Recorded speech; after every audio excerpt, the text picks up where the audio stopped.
Hi friends, this is Nandini. Welcome to my channel Cook with AKIL. இன்னைக்கு நம்ம சேனல்ல cauliflower 65 எப்படி பண்றதுன்னு தான் பார்க்க போறோம். வாங்க வீடியோக்குள்ள போலாம்.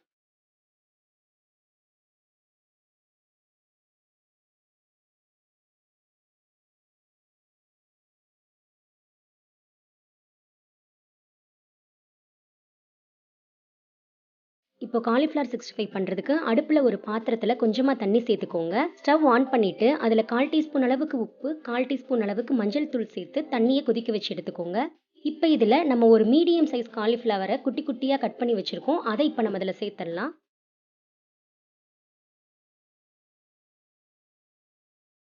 இப்போ இந்த காலிஃப்ளவர் 5 நிமிஷம் மட்டும் இந்த தண்ணியில் அப்படியே இருக்கட்டும். இப்போ நம்ம இதில் வடிகட்டிட்டு வேற ஒரு பவுலுக்கு மாற்றிக்கலாம். இப்போ நம்ம பவுலில் மாற்றியாச்சு. இப்போ மசாலா பொருட்களை நம்ம சேர்க்க ஆரம்பிச்சிடலாம். இப்போ இதில் 4 டேபிள் ஸ்பூன் சோள மாவு, 4 டேபிள் ஸ்பூன் மைதா, 1 டேபிள் ஸ்பூன் அரிசி மாவு, 1 டீஸ்பூன் உப்பு, 1 teaspoon garam masala, 1 table spoon மிளகாய்த்தூள், 1 டீஸ்பூன் மல்லித்தூள்,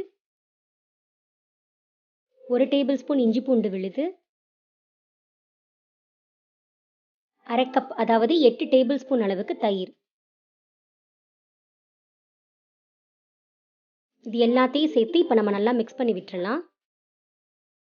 இப்போ இதில் நம்ம தண்ணி எதுவும் தெளிக்க தேவையில்லை. நம்ம தயிர் போதுமான அளவு சேர்த்துருக்கறனால மசாலா அதோட கரெக்டாக ஒட்டுற அளவுக்கு இருக்கும். இப்போ இதை ஒரு 5 நிமிஷம் நம்ம ஊற வச்சு எடுத்துக்கலாம்.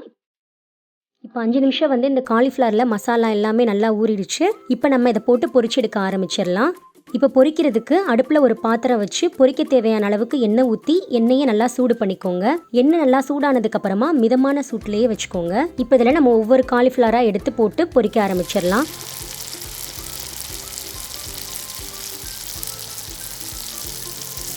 ரெண்டு பக்கமும் நல்லா வெந்ததுக்கு அப்புறமா இப்போ நம்ம அதை வெளியில் எடுத்துக்கலாம்.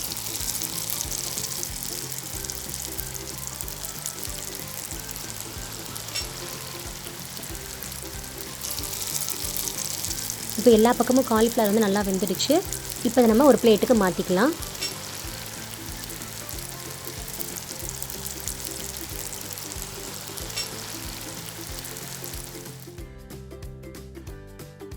இப்போ இதே மாதிரி எல்லா காலிஃப்ளவரையும் எண்ணெயில் போட்டு பொரிச்சு எடுத்துக்கோங்க.